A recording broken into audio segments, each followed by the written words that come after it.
folks. So it's another beautiful day, weather-wise. It's just fantastic. The weather's been incredible, but let me tell you, this is not going to last. Um, we're into fall, winter's coming, and I don't want to get caught. Last year I was kind of on top of it and got stuff put away and that, and had everything where I wanted it pretty much before the snow started to fly. Anytime after Halloween, I mean, we can get 10 feet of snow in November. You never know. Anyway, so in order to get ready, I need to make room, and part of that is getting all the pieces on this friggin' truck. Excuse me. So the box is close to being ready for paint. Should be painted early next week, and I'd like to get it on the truck as soon as possible.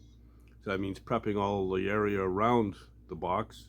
That means the back of the roof, around the rear window, the back panel. Get that all cut and buffed and polished up and looking good. It's just so much easier to do it when the box is off the truck. So yeah, I'm gonna get on that. It's kind of tedious stuff, but it's all stuff that's got to be done. I want to bring my 50 Ford in and off to the side where I had it over the winter last year. And when this thing is gone, I want to bring my square body in and get it painted, because it's really close to paint. A little bit of block sanding left in the box, and that's it. It's ready to go. So yeah, I want to get that painted for sure, and then I could put it outside after the paint is hardened. I'll put it outside. I don't care. Cover it up, or it doesn't matter. It's just snow. Not gonna hurt nothing. But in order to get all that stuff ready, and I got shit all over the yard. I gotta put it away, man, because once the snow is on the ground, I'm screwed, and that's it. So yeah, gotta get that done. But anyway, I'm gonna get on wet sanding and buffing the rear of the truck, and that's what we're gonna start on. I also want to get the exhaust kind of fitted in place, the rest of it. It's easy to do as well with the box off, of course. I can weld all the top and the sides, and then get the truck in the air after to weld underneath and finish it off. So there's that, and then all the touch-up paint on the chassis, the rear end where I had to heat up to get that drain plug out, and there's some little bit of overspray or primer and stuff like that. Get that all cleaned up and painted and done for the last time, and then when the box is painted, throw it on the truck. That frees up a big chunk. And then when I get my parts in, because I'm missing some stuff, the wind lace for the hood and stuff like that, I got to get that in place before I install the hood. So parts order is coming together. I'm going to send it in to Bill's truck shop.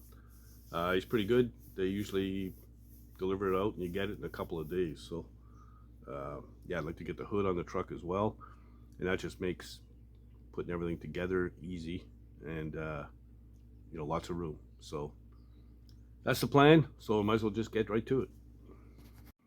All right, so I've started with 1000, and I've just done this little top area here. I've got some pretty heavy orange peel in the back here. You can tell by the reflection how fuzzy it is. That's orange peel. So yeah, it's going to take a fair amount of elbow grease to get that out. Down there you see that piece of tape. The box actually comes up to about here, I guess, maybe even a little bit higher. So I'm going to stop at the tape. I mean, down here, between the box and the cab, it's blue, it's shiny, it's good. One other thing, I like to stay away, you can see, staying away from the very edge of the drip rail here. When you get the buffing machine out, it's real easy to burn through that edge, burn right through the paint. So I'm going to tape it, but staying away from that edge will make it that much easier to get it up. And this is kind of almost in behind the drip rail, so it really won't show that much. Yeah, so I'm going to carry on with the 1000. I'll get this half done and move over to the other side, get that done, and then we'll step up to 1500, 2000, and so on and so forth till I get to where I want it to be. Yeah, so It's just elbow grease. It's tedious, kind of boring stuff, but you know, you want to get it a nice even look. So same dullness all the way. And as you step up to the higher grit paper, it actually gets more and more of a glow to it. So it's shinier and shinier as you go. And yeah, it'll make a big difference. It'll end up coming out like that door. And you know, that's mint. So that's what I want. And I'm going to just carry on and keep on going. And maybe when I get to the end of the 2000 or so, I'll come back and show you where we're at. Okay, so I was sanding along there and minding my own business, and buddy sent me a picture. If you remember in the last video, I had a couple of samples of the BC fir wood that my buddy owns a sawmill, and he ran it through for me. But I told him I kind of wanted it to cut the other way, because he had flat sliced it, and it's very, very straight grain. I kind of wanted more of the interesting grain section. So the other cross section of the wood is completely different. So here I've run the belt sander over this one, and you can see it's pretty straight grain. I'll compare the two side by each when I'm done. But what I'm talking about is this grain, this end of the board. That's what I want, you know, my width on. So I've cut me another one today, and I'm going to belt sand it real quick, and I'll show you the difference between the two, and you can tell me if I'm right or wrong. I'm still going to go with the interesting grain because I like it. So yeah, I'm going to grab the belt sander and I'll sand this up and I'll show you the difference.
This is just a quickie. It's not the final sanding. I'm just going over it with 80 grit belt.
Okay, I'll set this up in the shop under different light and I'll show you side by each the comparison.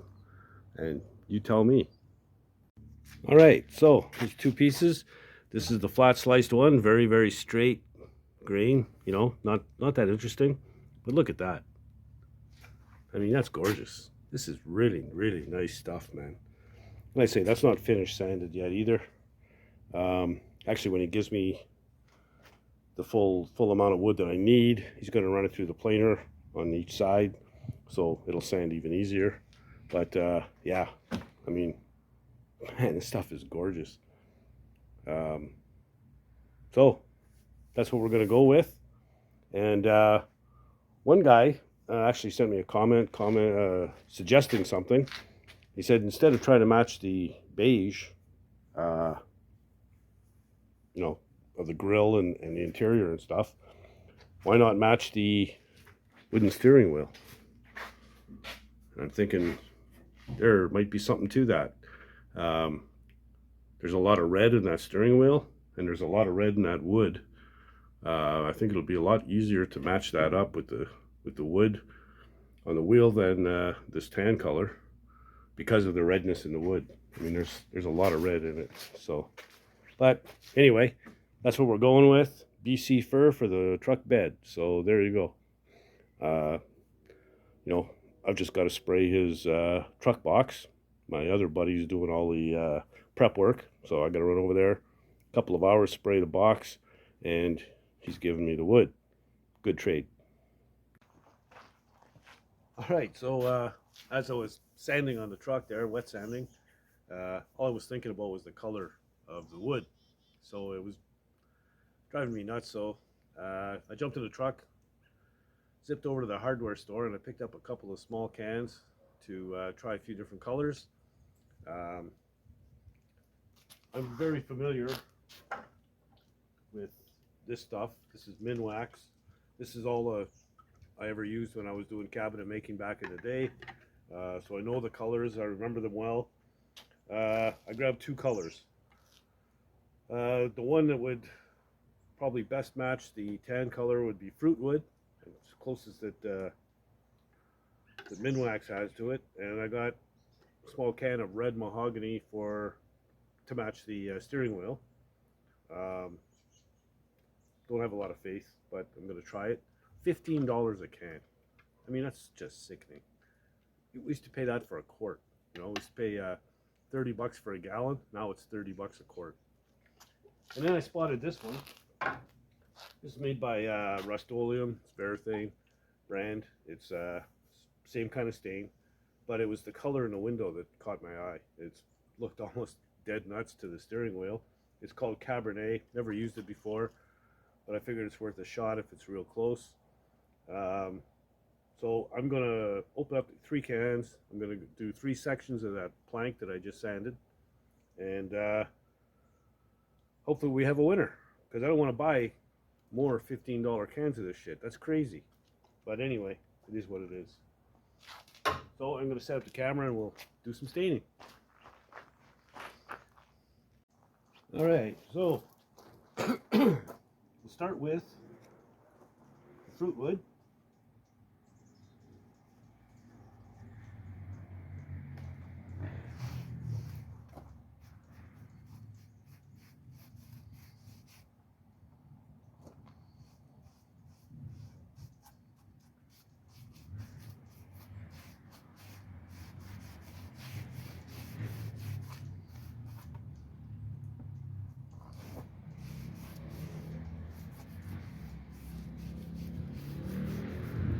You know, once you're working with this BC fir, the biggest thing to watch for is splinters. I once had a splinter from an edge. I was breaking the edge with sandpaper by hand, and splinter came off, went through the palm of my hand, and came out the top. You want to talk about pain? Okay, that's Fruitwood. I don't think that's a winner.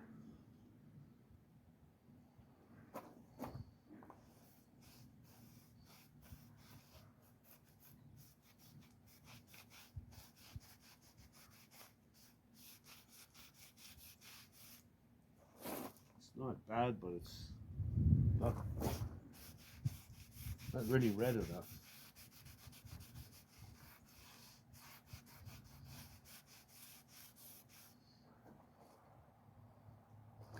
So this is the red mahogany.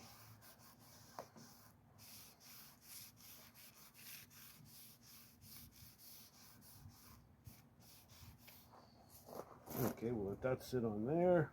Grab another section of rag. And this is the Cabernet, one I've never used before.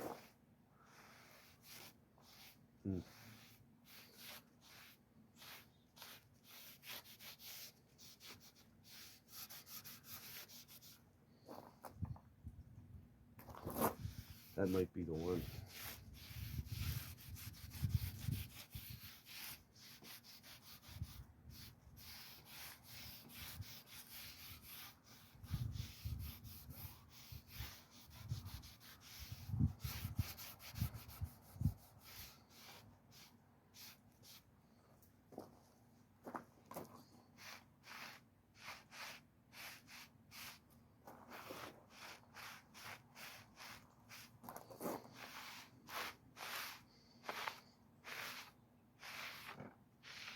The way it looks wet is pretty much the way it's going to end up once you put your clear coat on.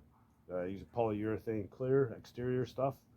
But so I'm going to grab these and I'm going to grab this board and see which one's the closest.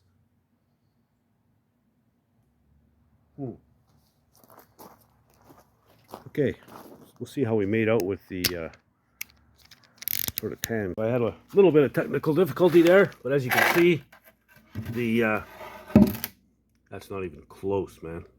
So that doesn't, this doesn't match anything.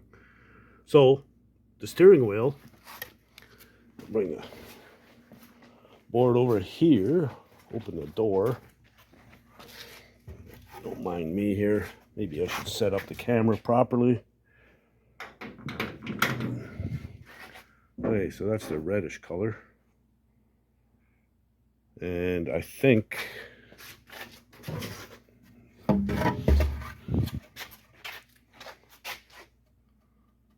honestly, that's going to be the closest. Especially if I give it 2 coats, because each coat you put on with a stain, it does darken it. So, and actually it's almost dry now, so the clear coat will also darken it. This one here is just too brown. I think that's my winner right here. So Cabernet it is. There you go. I'm going to play with this a little bit more. Might even mix a little bit of the brown with that to darken it up a little bit. We'll see what happens. Okay, so I'm going to try going over the brown stuff with this Cabernet.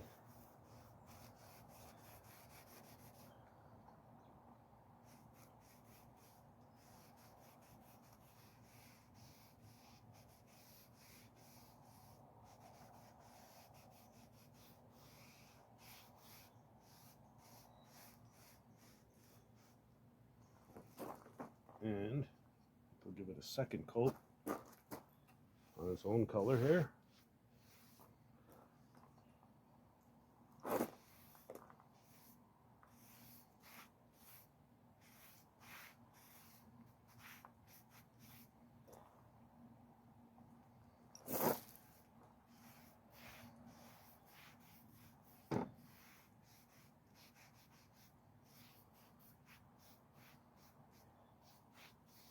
Also, if you let the stain sit on there longer before wiping the excess off, it will also come out darker. Okay, I'm going to try that and see if we're any closer to that steering wheel. I'll set up the camera this time. Okay, here we go. So, it's not bad. Neither one of them are bad. And in the interest of, the 2 coats of the Cabernet is the one to go. So, yeah, got my color figured out. Of course, that one little can was $1 more than the other 2 little cans. So of course it had to be the most expensive one, but whatever. It is what it is. At least I have a color picked out now. So yeah, we'll be all set once we get our wood. Awesome. So there you go, something completely different. A little bit of woodworking for you. Yeah, so got the wood figured out, the color of the wood figured out. Just gonna have to figure out what I'm gonna do for the strips in between. I don't know if I'm gonna go for the factory original style. Might do something a little bit different. I'm gonna look into it. They want a lot of money for that trim, man. It's, you know, $300 by the time you put in the exchange and the shipping, and this is just plain steel, not chrome or anything. You know, we're looking at $400 or $500. I mean, that's crazy. So let's see if we can come up with something a little more homegrown and locally, and something that's not going to break the bank. So I'll take a look at, see what's around, and we'll go from there. But for the most part, pretty pleased.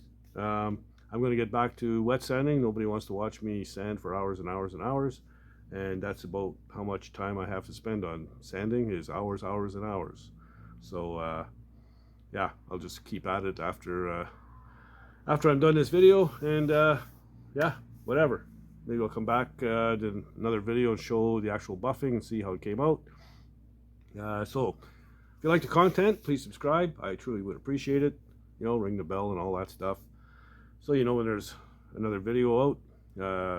Share it with your buddies, tell your chums, you know, help spread the word, and you know, just trying to grow something cool here. So yeah, and don't be afraid to leave comments either. I really enjoy the comments, and I get some good ideas. In fact, the steering wheel, like I said, matching that up instead of the tan trim,